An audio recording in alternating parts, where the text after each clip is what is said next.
Hello learners. आज मैं topic लेके आई हूँ आईयूपीएससी नॉमेनक्लेचर। आईयूपीएससी आप लोगों ने बहुत छोटी क्लासेस से ही पढ़ लिया होता है। इसको हम आयु पैक ऐसे प्रोनाउंस भी कर सकते हैं। 1957 में एक ऑर्गेनाइजेशन स्टैब्लिश हुई है और जिसका फुल फॉर्म है international union of pure and applied chemistry. ये डिसाइड करती है कि किसी ऑर्गेनिक कंपाउंड को कैसे नाम दिया जाएगा। उनके जो नाम देने का तरीका है पूरा सिस्टमेटिक है, रूल्स हैं। उन रूल्स को फॉलो करके हम किसी भी ऑर्गेनिक कंपाउंड का एक नाम दे सकते हैं, यूनिक नाम होता है। और अगर आपको कॉमन नेम से पहचानने में अलग अलग जगह पे कॉमन नेम अलग अलग हो सकते हैं, जैसे आपने बायोलॉजी में भी पढ़ा होता है कि साइंटिफिक नेम से यूनिवर्सली किसी भी अगर कोई प्लांट है या कोई एनिमल है उसको जाना जाता है। ऐसे आपका केमिकल जो ऑर्गेनिक में केमिकल्स होते हैं या कंपाउंड्स होते हैं आपके, उनके भी आपके नाम होते हैं। आईयूपीएससी नेम उनको हम बोलते हैं। It gives systematic names of organic compounds on the basis of structure. अब सबसे यूनिक पॉइंट जो इसका है आईयूपीएससी का वो है स्ट्रक्चर। ये हमें स्ट्रक्चर की इन्फॉर्मेशन देगा जो कि हमें कॉमन नेमिंग सिस्टम से नहीं मिलती है। One organic compound can have only one आईयूपीएससी name. एक ऑर्गेनिक कंपाउंड का सिर्फ एक ही आईयूपीएससी नेम हो सकता है। यूनिक है ये, देखिए। It is better than common naming system because it gives information about structure of the molecule. Molecule के स्ट्रक्चर के बारे में भी हमें पूरी इंफॉर्मेशन देगा जो कि कॉमन नेमिंग सिस्टम नहीं देता है। कॉमन नेमिंग सिस्टम से हमें कार्बन्स के नंबर कितने हैं ये पता नहीं चलेगा, फंक्शनल ग्रुप का आइडिया नहीं मिल सकता है। मगर अगर हमने ये रूल्स स्टडी कर लिए, हमें सिस्टमेटिक आईयूपीएससी नॉमेनक्लेचर करना आता है, तो हम लोग क्या कर सकते हैं, मॉलिक्यूल का पूरा स्ट्रक्चर, उसका पूरा स्केलेटन डिज़ाइन कर सकते हैं। Common names identify compounds while आईयूपीएससी names represent structure.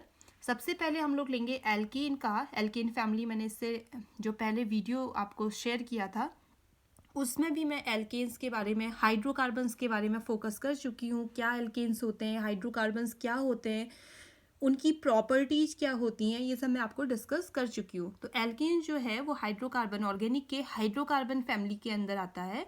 Hydrocarbon 3 types के मैंने डिस्कस किए हैं, एल्केन्स, एल्कीन्स और एल्काइंस। तो सबसे पहले हम एल्केन्स को पढ़ेंगे। एल्केन्स वो होते हैं जो सिर्फ सिंगल बॉन्ड को, एक सिंगल बॉन्ड कंटेन करेंगे। जनरल फॉर्मूला अगर हम इसका देखें तो CnH2n+2 होता है।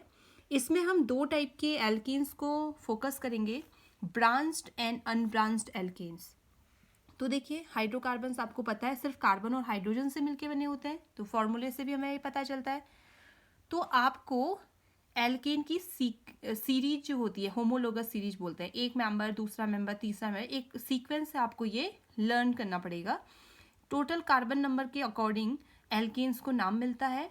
फिर आता है एल्काइल ग्रुप। एल्काइल ग्रुप क्या होते हैं, देखिए, एल्कीन से अगर हम एक हाइड्रोजन को रिमूव कर दें तो वो एल्काइल ग्रुप बनेगा, और इस हाइड्रोजन को, जो रिमूव हाइड्रोजन है, उसके प्लेस पर डिफरेंट डिफरेंट फंक्शनल ग्रुप जो हाइड्रोजन के ही जैसी वैलेंसी को शो करेंगे वो ऐड हो सकता है। तो सबसे पहला अगर कार्बन आपके पास 1 नंबर है तो methane, then ethane, propane, butane, pentane, hexane, heptane, octane, nonane and decane. मैंने आपके 10 तक ये लिस्ट आपको बना के दी हुई है। सेम ऐसे ही आपके एल्काइल ग्रुप के प्रीफिक्स भी यहाँ पर लिखे हुए हैं। अगर आपके पास 1 कार्बन नंबर है तो मेथ, फिर अगर डिफरेंट डिफरेंट फंक्शनल ग्रुप होंगे तो जो आपका सफिक्स ऐड होता है, प्रीफिक्स तो यही रहेगा, और suffix different different functional group के अकॉर्डिंग हर फंक्शनल ग्रुप के साथ हम डिस्कस करते रहेंगे कि कैसे चेंज होगा। मगर सबसे पहले आपको पूरा आईयूपीएससी नॉमेनक्लेचर अगर आपको सीखना है तो सबसे पहले आपको ये होमोलोगस सीरीज, आपको जो एल्काइल ग्रुप सीरीज है, ये आपको लर्न होनी चाहिए। तो उसके बाद देखिए, आपको मैं कुछ टर्मिनोलॉजी या कुछ आपके कॉमन नेमिंग सिस्टम में कुछ प्रीफिक्स यूज होते हैं, उनसे बच्चे बहुत बार कंफ्यूज होते हैं। जैसे अगर आपसे कभी एन ब्यूटेन का स्ट्रक्चर ड्रॉ करने को आ जाए, या कभी आपसे आइसोब्यूटेन का आ गया, कभी नियो ब्यूटेन का, कभी नियो हेक्सेन का आ जाएगा, तो आप लोग क्या होते हैं, कंफ्यूज हो जाते हैं। बहुत से बच्चों को आईयूपीएससी नॉमेनक्लेचर के बारे में तो नॉलेज होती है, मगर वो क्या होता है, कॉमन जो नेमिंग सिस्टम है उसमें कुछ कुछ टर्मिनोलॉजी हैं उनसे वो फेमिलियर नहीं होते हैं, तो वहाँ से भी वो लोग अपने क्वेश्चन को पूरा कवर नहीं कर पाते हैं। तो देखिए, यहाँ पर एक प्रीफिक्स है N, N used for normal, यहाँ पर देखिए N used with straight chain only, अगर आपके पास सिर्फ स्ट्रेट चेन में कोई एल्केन है तो एन सिर्फ उनके साथ यूज हो सकता है। और देखिए कहाँ से स्टार्ट होगा N, and start from fourth carbon because no branch possible till carbon number 3 तक तो कोई भी ब्रांच वैसे भी पॉसिबल नहीं है। तो 3 जहाँ पर आपके पास 2 ऑप्शन होते हैं वहाँ पर आप लोगों को ये यूज करना है। अब आपके पास मीथेन, इथेन, प्रोपेन, वहाँ पर उनका स्ट्रक्चर हमेशा एक ही जैसा बनेगा, उनमें कोई ब्रांच नहीं बन सकती, तो वहाँ पर आपको एन यूज नहीं करना है। देखिए मगर 4 नंबर के कार्बन से एक 4 नंबर वाले कार्बन का एक स्ट्रेट स्ट्रक्चर हो सकता है, एक 4 नंबर वाले कार्बन का देखिए ब्रांच स्ट्रक्चर हो सकता है। एक स्ट्रेट स्ट्रक्चर है ये और एक ब्रांच स्ट्रक्चर है। अगर स्ट्रेट स्ट्रक्चर है तो जो प्रीफिक्स यूज होगा वो होगा एन, फिर कार्बन के नंबर 1 2 3 4 नंबर पे हमने पीछे लिस्ट में आपने देखा है कि एन ब्यूटेन, 4 के लिए ब्यूट यूज होता है, एन ब्यूटेन हो जाएगा। फिर दूसरा देखिए आइसो प्रीफिक्स कब यूज होता है। Iso prefix used with those alkanes which have one methyl group attached to the second last carbon atom of the continuous chain. Long chain होगी आपके पास कंटिन्यूअस, उसका किसी भी टर्मिनल को ले लीजिए आप, या राइट हैंड साइड से या लेफ्ट हैंड साइड से, किसी भी टर्मिनल से सेकेंड कार्बन को पकड़िए। सेकेंड कार्बन में देखिए अगर वो सेकेंड कार्बन में एक मिथाइल ग्रुप अटैच्ड है, देखिए इसमें एक मिथाइल ग्रुप अटैच्ड है, तो ऐसा कार्बन अगर हम इसको डिग्री वाइज देखें तो ये 3 डिग्री होगा टर्सरी। मैंने अपनी लास्ट वीडियो में कार्बन की डिग्री डिस्कस की हुई है, तो आप, मैं डिस्क्रिप्शन बॉक्स में उसका लिंक आपको शेयर कर दूंगी, आप एक बार फिर से उसको रिवाइज कर लीजिए कि डिग्री कैसे डिसाइड करते हैं। अगर इस टाइप का कहीं आपका सिस्टम है तो उसको हम लोग आइसो सिस्टम बोलते हैं। इसमें फिर क्या करते हैं, कॉमन नेमिंग सिस्टम में इनका टोटल कार्बन नंबर काउंट कर लेंगे 1 2 3 4, तो इसका नाम हो जाएगा आइसोब्यूटेन। ये इसका कॉमन नेम है, मगर याद रखिए कॉमन नेम है। कुछ कुछ कंपाउंड्स के हमें कॉमन नेम जानना भी बहुत ज़रूरी है। IUPAC तो हम सीख ही रहे हैं, साथ में कुछ बहुत जो फेमिलियर हैं, बहुत ज़्यादा कॉमन हैं और बहुत ज़्यादा यूजफुल हैं, बहुत ज़्यादा यूज होते हैं मार्केट में, या कॉमन नेम से ज़्यादा पॉपुलर हैं, ऐसे कंपाउंड्स के हमें कॉमन नेम जानना भी बहुत ज़रूरी होता है। तो ये इसका कॉमन नेम है आइसोब्यूटेन। अगर हम इसका IUPAC नेम देखें तो इसका नाम हो जाएगा 1 2 3, नंबरिंग करेंगे लॉन्ग चेन को 1 2 3। 2 नंबर पे आपका मिथाइल ग्रुप है 2 मिथाइल प्रोपेन, इसमें देखिए पेरेंट, ये आपका ब्यूटेन था जब कॉमन नेम में था, मगर अब इसमें जो पेरेंट नेम आ रहा है आपका प्रोपेन आ रहा है, क्योंकि जो लॉन्ग चेन है कार्बन की उसमें 3 ही कार्बन है आपके। देन देखिए ये भी आपका आइसोपेंटेन 5 मेंबर वाला भी आपका आइसो प्रीफिक्स के साथ कॉमन नेम बन सकता है। देखिए आपका इस टर्मिनल के second carbon left hand side से देखिए 1 2 सेकेंड जो कार्बन है उसमें CH3 आपका अटैच्ड है, तो यहाँ पर भी ये देखिए 3 डिग्री बन रहा है, तो इसका नाम हो जाएगा, टोटल कार्बन काउंट करिए फिर 1 2 3 4 5, तो आइसोपेंटेन। और इसका IUPAC नाम देखेंगे तो 1 2 पे मिथाइल है, methyl butane, meth eth pro but, क्योंकि जो लॉन्ग चेन है उसमें लॉन्ग चेन काउंट होती है। अभी मैं रूल्स बताऊंगी आपको कि जो लॉन्ग चेन है उसमें 4 ही कार्बन है, इसलिए आपका इसका नाम ब्यूटेन हमने लिखा, मगर टोटल अगर कॉमन नेम में हमने टोटल कार्बन्स को काउंट किया तो इसका नाम आ गया पेंटेन। देन आपका है suffix next neo sorry suffix नहीं प्रीफिक्स होता है neo used with those alkanes which have 2 methyl groups attached to the second last carbon atom of the continuous chain. अब देखिए किसी भी सेकेंड लास्ट कार्बन को, चाहे कोई भी टर्मिनल से, यहाँ भी देखिए ऊपर देखिए आइसो जब यूज किया था तो एक CH3 ग्रुप, एक मिथाइल ग्रुप अटैच्ड होना चाहिए था। देखिए यहाँ पर क्या है, 2 CH3 ग्रुप जब अटैच्ड होंगे तो इसको हम प्रीफिक्स यूज करते हैं नियो। और अगर हम इसमें कार्बन की डिग्री देखें तो कार्बन यहाँ पर 4 डिग्री का होगा, क्वाटर्नरी कार्बन होगा, और इसका नाम टोटल कार्बन काउंट करिए 1 2 3 4 5 1 2 3 4 5, इसमें ये गलत लिख दिया है, ये पेंटेन होगा, नियो पेंटेन हो जाएगा ये 1 2 3 4 5 ही कार्बन है नियो पेंटेन। और अगर हम इसका IUPAC नॉमेनक्लेचर देखें तो ये हो जाएगा 2 2 डाई मिथाइल, इसका नाम हो जाएगा meth eth prop, 3 carbon chain में। नेक्स्ट देखिए ये भी आपका नियो में है, ये वाला नियो हेक्सेन है, इसमें देखिए 1 2 3 4 5 6 टोटल आपके कार्बन नंबर है। इस वाले में 5 कार्बन थे, ये पेंटेन होगा, ये वाला आपका हेक्सेन। इसमें आपका जो कार्बन है ये आपका क्वाटर्नरी है, 4 डिग्री है, ये नियो कैटेगरी है। सेकंड देखिए अब उसके बाद कुछ रूल्स देखिए, क्या रूल्स हैं अगर हमको एल्केन का नॉमेनक्लेचर करना है। तो सबसे पहले हमको सेलेक्ट करना है, सेलेक्ट दी लॉन्गेस्ट चेन, सबसे लंबी जो कार्बन की चेन है उसको सेलेक्ट करके उसको मार्क करना है। तो एक बात ये आपको याद रखनी है इसमें कि जब भी आप लॉन्गेस्ट कार्बन चेन को देखें तो हमेशा बच्चे ये कंफ्यूज जाते हैं कि जो हॉरिजेंटल लाइन पे आपकी लिखी हुई आपको मिलती हैं उसी को आप लोग स्ट्रेट चेन, लॉन्गेस्ट चेन उसी को काउंट करते हैं। मगर कभी कभी ऐसा हो सकता है कि वो स्ट्रेट हॉरिजेंटल आपके लाइन पे न लिखी हो, वो वर्टिकल लिखी हो या जिगजैग हो या किसी और पैटर्न पे हो। तो ये वाला भी ध्यान रखिए कि आपको सबसे लंबे कार्बन मतलब जिसमें कार्बन काउंट सबसे ज़्यादा है उसको आपको लॉन्गेस्ट चेन कंसीडर करना है। देन आपको नंबर द लॉन्गेस्ट चेन, जो भी आपकी लॉन्गेस्ट चेन आएगी उसको फिर नंबरिंग हमको करनी है 1 2 3 4 5 6। अब नंबरिंग कैसे करनी है, on the basis of substituent name. जैसे भी आपका सबस्ट्रेंट जहाँ से नज़दीक आपको पड़ रहा है, जहाँ से आपको नज़दीक में कोई ग्रुप मिल रहा है अटैच, जो वहाँ की तरफ उसको कम नंबर मिलना चाहिए, उसके हिसाब से आपको नंबरिंग करनी है। फिर आपको क्या करना है, सबस्ट्रेंट का नेम, क्या जो उसके संग ग्रुप जुड़ा हुआ है उसका नाम क्या होगा, उसका नाम देखना है।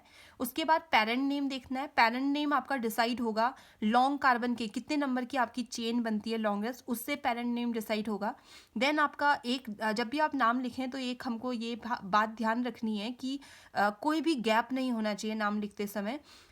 Whole name is written in one word, एक ही वर्ड में पूरा नाम कवर होगा। अगर आपके पास जैसे अगर इफ़ 2 और मोर देन 2 सबस्ट्रेंट्स अगर आपके पास हैं, ज़्यादा सबस्ट्रेंट्स हैं, डाई ट्राई टेट्रा पेंटा, ये वाले हम लोग प्रीफिक्स को यूज करेंगे। अब हमको ये एग्जांपल लेके देखते हैं। जैसे ये देखिए, ये एग्जांपल यहाँ पर दिया हुआ है आपका, इसमें लॉन्गेस्ट चेन को सिलेक्ट कीजिए। लॉन्गेस्ट चेन 1 2 3 4 5 6 ये हो गई। अब यहाँ से नहीं हो सकती थी 1 2 3 4 5, यहाँ से 5 ही हो जाता है अगर हम इसको सिलेक्ट करते। ऐसा भी हो सकता है कभी, ऐसे ऐसे भी आपको चेन मिल सकती है। तो यहाँ पर आपकी 6 मेंबर्ड आपकी चेन है, 6 मेंबर हैं इसमें। देन आपको क्या करना है, ये जो सबस्ट्रेंट है इसका नाम हम मिथाइल, ये एल्काइल ग्रुप है एक, इसको मिथाइल हम लोग यूज करेंगे। उसके बाद देखिए हमने कहा कि कोई भी अगर आप नाम लिखें तो उसमें गैप नहीं आना चाहिए। तो यहाँ पर 3 नंबर पे आपका देखिए नंबरिंग हमने वहाँ यहाँ से नज़दीक होगा नंबरिंग अगर हम करेंगे तो 1 2 3 पे आपका मिथाइल है, 3 मिथाइल। 3 के बाद अगर नंबर और नाम के बीच में हमेशा डैश यूज होगा तो 3 डैश मिथाइल, और पेरेंट नेम 6 कार्बन क्योंकि चेन में है टोटल तो हेक्सेन आ जाएगा। देखिए फिर एक और एग्जांपल लीजिए, ये देखिए इसमें भी हम लोग लॉन्ग कार्बन चेन इसकी नंबरिंग करें 1 2 3 4 5 6 7।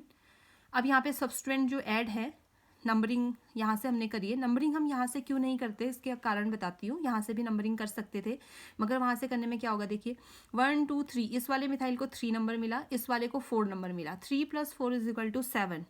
2 सबस्ट्रेंट अगर हैं तो आपको कन्फ्यूजन हो सकता है कि नंबरिंग कहाँ से पहले करें। तो टोटल यहाँ पे 7 आया। अगर आप यहाँ से नंबरिंग करते तो 1 2 3 4, 4 नंबर इस वाले को मिलता, 5 इसको, 4 + 5 = 9। मतलब अगर आपके पास ज़्यादा नंबर वाला बड़ा नंबर अगर अब आपके पास आता है तो वाला आपको जो सीक्वेंस है, वो जो नंबर सिस्टम है उसको आपको फॉलो नहीं करना है। आपको क्या करना है हमेशा, जिससे आपको छोटा नंबर मिले। सिंगल सबस्ट्रेंट है तब भी आपको ये ध्यान रखना है। अगर आपके पास 2 या 2 से ज़्यादा सबस्ट्रेंट है तो आप क्या करेंगे, सबको नंबर देख के देखिए उनका जो सम है वो क्या आना चाहिए, कम आना चाहिए। तो यहाँ पर देखिए 3 नंबर पे आपका 3 पे मिथाइल और 4 पे भी, तो हमने एक ही साथ कर दिया 3, 3। अगर 2 नंबर आपके पास हैं अलग अलग तो बीच में कॉमा से उनको सेपरेट करेंगे। देन डैश यूज करेंगे और उसके बाद डाई वर्ड यूज करेंगे क्योंकि दो एक ही जैसे ग्रुप हैं। 3 होते तो ट्राई टेट्रा ऐसे यूज करेंगे, ट्राई मिथाइल, और ये आ जाएगा आपका 7 कार्बन नंबर। तो पेरेंट नेम हो जाएगा हेप्टेन। तो देखिए बीच में कोई गैप नहीं है, ये आपका IUPAC नेम है। नेक्स्ट जो रूल है आपका, सबस्ट्रेंट्स आर इन अल्फाबेटिकल ऑर्डर। अगर देखिए अभी तो दोनों सबस्ट्रेंट आपके सेम थे, मिथाइल मिथाइल। अगर आपके सबस्ट्रेंट अलग अलग हैं, जैसे ये है मिथाइल और ये है इथाइल, 2 कार्बन है इथाइल, तो अगर आपके डिफरेंट सबस्ट्रेंट हैं तो अल्फाबेटिकल ऑर्डर में आप उनको क्या करेंगे, नाम देंगे। जैसे देखिए नंबरिंग करें, सबसे पहले लॉन्गेस्ट कार्बन चेन को सिलेक्ट कीजिए, फिर नंबर ऐसे दीजिए कि जो सबस्ट्रेंट्स हैं उनको कम से कम नंबर मिले। तो 3 नंबर पे आपका मिथाइल है, 4 नंबर पे इथाइल है। तो आपका जब लिखेंगे तो 3 मिथाइल नहीं लिखना आपको, अल्फाबेटिकल ऑर्डर में। तो क्या नाम हो जाएगा इसका, 4 dash ethyl dash 3 dash methyl, और 7 नंबर पे आपका जो लॉन्गेस्ट चेन है वो 7 नंबर की है, तो पेरेंट नेम हो जाएगा इसका हेप्टेन। देन एक और देखिए एग्जांपल, इसमें आपने क्या किया, इसमें जो सबस्ट्रेंट है आपके 3 सबस्ट्रेंट हैं और ऐसे आपने क्या किया, इनका लॉन्गेस्ट कार्बन चेन को नाम दिया, नंबर की सेलेक्ट किया, देन उनको नंबरिंग करी। उसके बाद आपने क्या किया है, 2 और 3 पे दोनों पे मिथाइल है और 4 नंबर पे आपका इथाइल है, तो अल्फ़ाबेटिकल ऑर्डर में 2 इथाइल, 4 इथाइल, 2,3 डाई मिथाइल, फिर से पेरेंट नेम आपका 7, तो हेप्टेन हो जाएगा। अब देखिए 4 3 2 टोटल आया 9, और अगर आप यहाँ से नंबरिंग करते तो यहाँ से आता 4 5 और 6, टोटल आता 15, जो कि पॉसिबल नहीं है, ये नहीं होगा, ये गलत है। फिर क्या करना है आपको, numbers are separated from names by hyphen. अगर नंबर के बाद आपको नाम लिखना है तो हाइफन यूज करेंगे, डैश, ये हाइफन यूज करेंगे। Then number are separated from each other by commas, 2 number अगर हैं तो बीच में कॉमा यूज होगा। Always give the lowest number to alkyl group, कोई भी सब्सटेंट या एल्काइल ग्रुप है उसको तो हमेशा लोवेस्ट नंबर आपको देना है। देखिए एक और एग्जाम्पल लीजिए, इसमें देखिए 1 2 3 4 5 6 7 8 9 10 मेंबर की आपकी लॉन्गेस्ट चेन है, और आपके जो सब्सटेंट हैं 1 2 3 हैं, तो आपके 3 नंबर पे 2 इथाइल हैं, 3 डाई इथाइल, 5 नंबर पे आपका मिथाइल है, और आपका पेरेंट नेम इसका है डेकेन। ठीक, अब देखिए कुछ क्वेश्चंस की प्रैक्टिस करते हैं। इसमें क्वेश्चन में दिया हुआ है कि right a structure for each of the following compound and explain why the given name is wrong and give a correct name in each case. जो नाम दिए हुए हैं उनसे आप स्ट्रक्चर्स तो बना लेंगे, मगर जो उनका नाम है वो गलत मिलेगा आपको। तो आप चेक करिए, 1 मिथाइल पेंटेन। अब जैसे नाम लिखा है उसके अकॉर्डिंग, पहले तो सबसे पहले पेंटेन लिखा हुआ है, तो 1 2 3 4 5 मेंबर की एक चेन बनाइए, फिर 1 नंबर पे मिथाइल बोला है तो 1 नंबर पे मिथाइल है, तो इसके अकॉर्डिंग ये आपका स्ट्रक्चर बनेगा। मगर इसका राइट नेम अगर हम लोग देखें तो देखिए ये भी इस चेन में का ही पार्ट होगा, तो ये पेंटेन नहीं होगा, ये हेक्सेन होगा। 1 2 3 4 5 6, 1 पे मिथाइल नहीं होगा, 1 भी कंसिडर होगा लॉन्गेस्ट चेन में, तो इसका जो करेक्ट नेम होगा, राइट नेम होगा, वो हो जाएगा एन हेक्सेन, नॉर्मल हेक्सेन।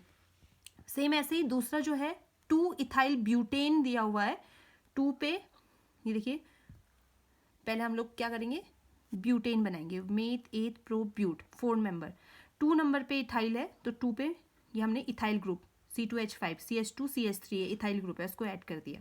मगर अब देखिए, अब जैसे इन्होंने नाम दिया है वो गलत नाम है, हमको सही नाम इसका लिखना है IUPAC में, तो हम क्या करेंगे, लॉन्गेस्ट कार्बन चेन को सिलेक्ट कीजिए, तो नंबरिंग करेंगे 1 2 3 4 5, यहाँ से नंबरिंग होगी। 3 नंबर पे आपका मिथाइल आएगा, 3 मिथाइल, और इसका जो 5 मेंबर की जो चेन है, ये पेरेंट नेम इसका पेंटेन हो जाएगा, तो 3 मिथाइल पेंटेन। देन ऐसे ही आपको जो थर्ड एग्जाम्पल दिया हुआ है 1 1 3 ट्राई मिथाइल प्रोपेन दिया हुआ है, तो इसके अकॉर्डिंग हम लोग अगर स्ट्रक्चर बनाएं तो प्रोपेन, मेथ 8 प्रो, और 1 पे मिथाइल, और 4th नंबर पे भी नहीं, 3rd नंबर पे 1 2 3 नंबर पे भी आपका मिथाइल है, तो इसके अकॉर्डिंग ये स्ट्रक्चर बनना चाहिए था। मगर अगर हम इसका करेक्ट नेम देखें तो इसका जो राइट नेम होगा, लॉन्गेस्ट कार्बन चेन सेलेक्ट करेंगे 1 2 3 4 5, ये हो जाएगी, और 2 नंबर पे मिथाइल आएगा, तो इसका जो करेक्ट नेम है 2 मिथाइल पेंटेन। नेक्स्ट क्वेश्चन देखिए, नेक्स्ट क्वेश्चन है right the structural formula of 2,2,4 tri methyl pentane. ये देखिए आपका बनेगा ये स्ट्रक्चर। इनको देखिए यहाँ पर मैंने जो भी क्वेश्चंस दिए हुए वो सॉल्व भी किए हुए हैं, तो आप इनको पहले बिना उनके आंसर देखिए एक बार खुद से सॉल्व करने की कोशिश कीजिए, फिर उनको मैच कीजिए, इस वीडियो से देखकर फिर मैच कीजिए कि आप क्या आप करेक्ट नेम आप लिख पाते हैं, क्या आपको समझ में आया। ये देखिए क्वेश्चन नंबर 4 में ऐसे बहुत से एग्जांपल्स दिए हुए हैं, इस तरीके से भी आपसे क्वेश्चन पूछा जाता है, जैसे क्या, write the structural formula and give IUPAC name for all isomeric alkanes of the molecular formula C5H12 and C6H14। Isomers, अब मैं आइसोमरिक एल्केन्स क्या होते हैं, आइसोमर्स क्या होते हैं, इसको मैं अलग से वीडियो बना के अपलोड करूंगी। तब तक के लिए आप समझ लीजिए कि एक ही मॉलिक्यूलर फॉर्मूला को शो करने वाले अलग अलग स्ट्रक्चर्स आइसोमर्स कहलाते हैं। तो जो C5H12 है, इसके टोटल आपके 3 आइसोमर्स बन सकते हैं। 3 आइसोमर्स कैसे पता चलेंगे आपको, 3 अलग अलग तरीके से 5 कार्बन को और हाइड्रोजन को अटैच करके देखिए, तो आपका एक एन पेंटेन बनेगा, देन 2 मिथाइल ब्यूटेन एक बनेगा 2 डाई मिथाइल प्रोपेन। ऐसे ही C6H14 के टोटल 5 आइसोमर्स बन सकते हैं। यहाँ पर मैंने ड्रॉ किए हुए हैं विथ IUPAC नेम। एक बार आप उनको देख के सेलेक्ट करके एक बार उनको देखकर फिर इनको प्रैक्टिस कीजिए कि क्या आप इनका करेक्ट नेम लिख पा रहे हैं या आपको समझ में आ रहा है। देन देखिए कुछ क्वेश्चंस फिर कुछ क्वेश्चंस यहाँ भी हैं, देखिए इसमें आपको मॉलिक्यूलर फार्मूला दिया हुआ है और उसके बाद आपको बताना है कि कौन सा मॉलिक्यूलर फार्मूला इस आईयूपीएसी नेम को सूट करेगा, या आईयूपीएसी नेम का करेक्ट जो मॉलिक्यूलर फार्मूला है वो क्या होगा। ऐसे ही आपका जो क्वेश्चन नंबर 6 है वो भी सेम क्वेश्चन है। अब देखिए मैं आपको थोड़ा सा आइडिया दे दूँ, साइक्लिक एल्केन्स क्या होते हैं। आपके एल्केन्स जो साइक्लिक फॉर्म पे होंगे तो उनका जो प्रीफिक्स यूज होगा साइक्लिक एल्केन्स में वो साइक्लो यूज होगा। और जो साइक्लिक एल्केन्स स्टार्ट होंगे वो कार्बन नंबर 3 से स्टार्ट होंगे, क्योंकि साइकिल 3 कार्बन से ही, मिनिमम 3 कार्बन से ही बन सकती है। तो साइक्लो देखो, साइक्लिक जो स्ट्रक्चर बनते हैं या तो एक ऐसे बन सकते हैं, देखिए यहाँ पर कोई आपको कार्बन नहीं दिखेगा, इसका मतलब मगर यहाँ पर और यहाँ पर इसके जो भी आपको बेंड दिख रही हैं वहाँ पर आपका कार्बन होगा। यहाँ पर देखिए CH2 CH2 CH2, इसको ऐसे भी लिख सकते हैं, या पूरा खोल के आपको स्ट्रक्चर देखना है तो कार्बन और कार्बन से अटैच 2 हाइड्रोजन होंगे, और यहाँ पर ये जो 2 बॉन्ड हैं इसके वो आपके रिंग पे पार्टिसिपेट करेंगे। ऐसे आपका 4 मेंबर्ड का बन सकता है, ऐसे आपका 5 मेंबर्ड का बन सकता है। तो इनमें आप क्या करना है, जितने भी मेंबर होंगे आपके कार्बन के वो तो पेरेंट नेम आ जाएगा। जैसे 3 कार्बन है तो मेथेट प्रोपेन, 3 में प्रोपेन आता है तो उसके आगे से आपको प्रीफिक्स यूज करना है साइक्लोप्रोपेन। ऐसे ये हो जाएगा आपका साइक्लोब्यूटेन। अगर इनमें सब्सट्रेंट्स ऐड है, अगर इसमें कुछ ऐड नहीं होता तो ये 6 मेंबर्ड की रिंग को साइक्लोहेक्सेन बोलते हैं। मगर यहाँ पर CH3 ऐड है, यहाँ पर C2H5 ऐड है, तो यहाँ पर भी सेम लॉन्गेस्ट कार्बन चेन को फॉलो करेंगे, नंबर करेंगे। तो यहाँ पर देखिए नंबरिंग कहाँ से होगी, 1 2 3, यहाँ से इथाइल को 1 इथाइल, 3 पे मिथाइल, साइक्लोहेक्सेन। ऐसे ही देखिए यहाँ पर, अब यहाँ पर देखिए मेंबर जो 3 मेंबर रिंग है वो छोटी है, और जो सबस्ट्रेंट ऐड है वो ज़्यादा बड़ा है, 4 मेंबर का है। तो हम लोग इस बार इसको पेरेंट नेम मानेंगे और इसको सबस्ट्रेंट मानेंगे। तो यहाँ पे नंबरिंग कहाँ से होगी, 1 2 3 4, और 1 नंबर पे आपका ऐड है इस बार साइक्लोप्रोपाइल। इसको हम लोग साइक्लोप्रोपेन नहीं बोलेंगे, इस बार हम इसको बोलेंगे 1 साइक्लोप्रोपाइल, और ये आ जाएगा आपका parent name meth 8 prop but. 4 carbon का नंबर है तो ब्यूटेन। तो देखिए आज मैंने आपको एल्केन और साइक्लिक एल्केन्स के बारे में डिस्कस किया। जो मोटा मोटा आपका जो आईयूपीएसी नॉमेनक्लेचर है इतने से कंप्लीट हो जाता है। अब हम नेक्स्ट इसका जो पार्ट 2 बनाऊंगी मैं आईयूपीएसी नॉमेनक्लेचर का, उसमें आपके डिफरेंट डिफरेंट फंक्शनल ग्रुप, और उसके बाद जो हम प्रैक्टिस करेंगे पॉलीफंक्शनल ग्रुप। एक साथ सारे फंक्शनल ग्रुप जब अटैच्ड हैं तो हम आईयूपीएसी नॉमेनक्लेचर या आईयूपीएसी रूल्स को उस पर कैसे अप्लाई करते हैं वो कुछ एग्जाम्पल से हम सीखेंगे। वेट कीजिए नेक्स्ट वीडियो का। और अगर आपको ये वीडियोस आपके लिए हेल्पफुल हैं, आपको पसंद आती हैं, या आपके कुछ सजेशंस हैं तो मुझे आप मैसेज कर सकते हैं, कमेंट में आप मुझे मैसेज कर दीजिए। और अगर आपको पसंद आते हैं तो वीडियो को लाइक कीजिए। Thank you so much.